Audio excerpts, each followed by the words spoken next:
Hello folks and welcome back to the Silverstone paddock here for the 70th anniversary Grand Prix. Will Buxton and Lawrence Barretto with you. And Lawrence, it's been quite the 24 hours, well 25 hours actually, 9:30 yesterday morning.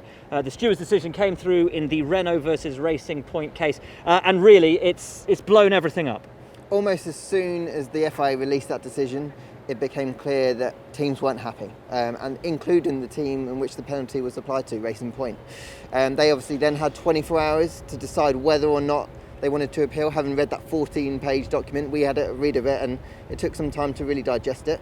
And 5 teams opted to do that: McLaren, Renault, Ferrari, Racing Point, and Williams.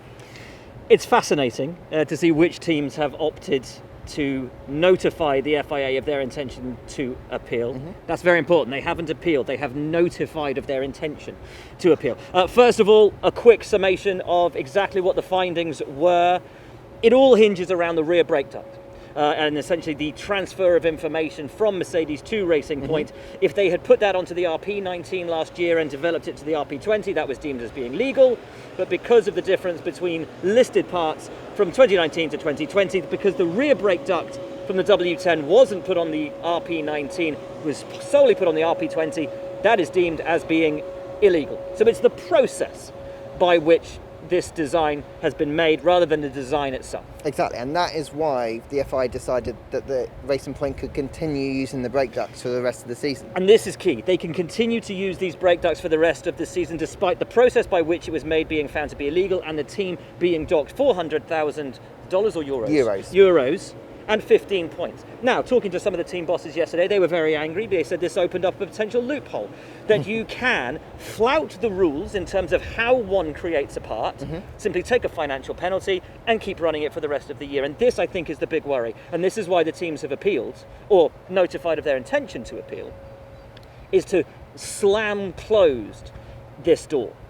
I think the feeling is that if you want to go and not break the rules, but flout the rules and then take a financial penalty, you might just work out whether it's worth taking that financial penalty for the greater gain. And the teams are feeling, well, if they're not allowed to really do what they've done, why can they keep that on the car and potentially gain a benefit for the remainder of the season? Yeah. We've still got a long way to go. And you can see that how strongly Racing Point have performed this year. That's going to cost all those teams points and prize money. Yeah, they've only been docked points for the Styrian Grand Prix, a reprimand for every race after that. So really, it's only a penalty for that one race, but yet indeterminate number of races for the season. And with the midfield packed so tightly, you can see why a number of the teams are so unhappy.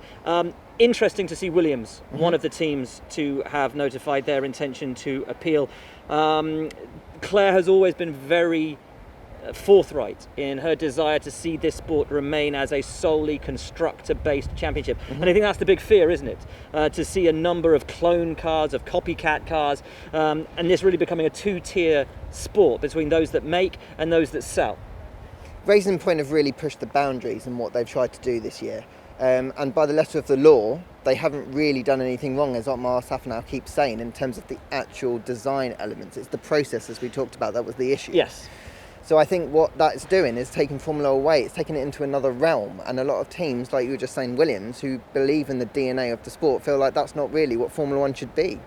No, and, we all quite enjoy these little disagreements, these discussions, and the nuances of, well, it's not a sporting regulation, so it's not a technical regulation that's been broken, it's a sporting regulation that's been broken. It's not the design of it, it's the process of the design that is the issue here. But when it comes down to it, from a simple perspective, if they've broken the rules but they're allowed to keep running it, I think for everybody at home, there's a level of confusion here as to how that's been allowed to happen and why it would be allowed to happen. As you say that, it sounds daft, really, doesn't it? That you've broken a rule and that you're allowed to continue technically breaking that rule. And I think that's what the frustration is for everyone at home, the comments we've read online, for the team bosses in this paddock. They just want absolute clarification as to why this has happened. Sorry, I didn't mean to interrupt. No, that's right, but I was going to say that's why they've got 72 hours now to really go through the document and put a case together and then whether they're going to go forward with this appeal, as you mentioned earlier. Now, Andy Green, from the start of the season, we were talking to him in pre-season testing. From the second that car was launched, he was very, very clear about the manner in which they went about designing the car. We've taken photographs, we've studied the photographs, we have copied the photographs of that Mercedes. What came out yesterday was that they did have a transfer of information. They did buy CAD drawings from Mercedes, which has led team bosses such as Zach Brown yesterday to say that he said it was BS that they hadn't copied that car and the reasoning given. But I was looking back last night over the interviews that we did with Andy Green and testing, very clear, talking about that transfer of information was always in relation to what we could see on the car, to the aerodynamic surfaces of the car, and it's visibly similar look to the W10. That they still stand by has simply been done from photographs. It is in the parts that we couldn't see, those brake ducts. That's where the transfer of information has occurred.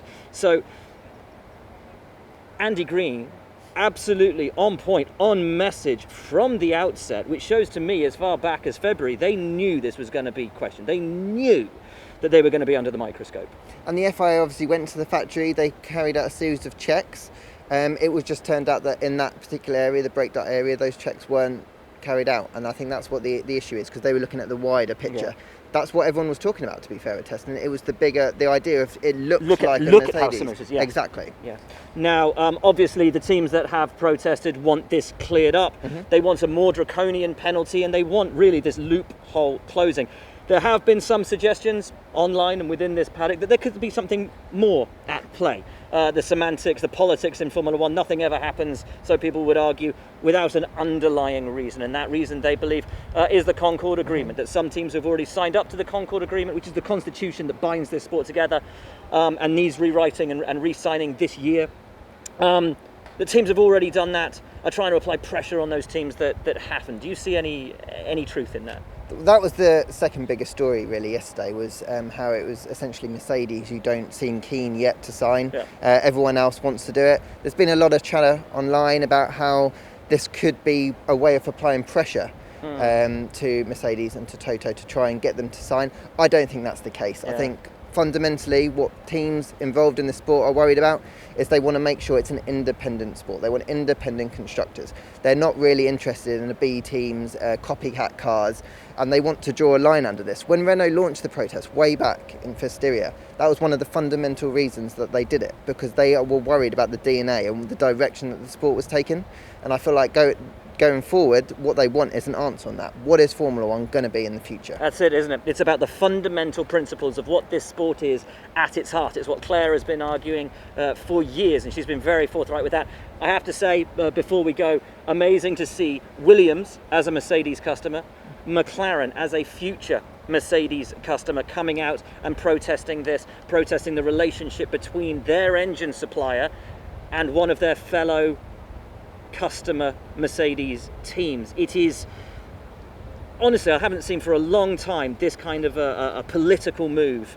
And while we might find that politics interesting, I know folks at home probably find it quite frustrating as well. It is one of those sort of amazing parts of Formula One, these crazy little political stories that really bubble under the surface, and this time it's come to the fore, and it is the headline this weekend. I think it's very significant. It's half the grid, I think. Very rarely when we have these decisions do you see so many teams getting together, and it shows an element of unity. There's a real belief in this paddock that what is happening isn't right. Fascinating stuff. So as you say, 72 hours for these 5 teams to come up with their arguments.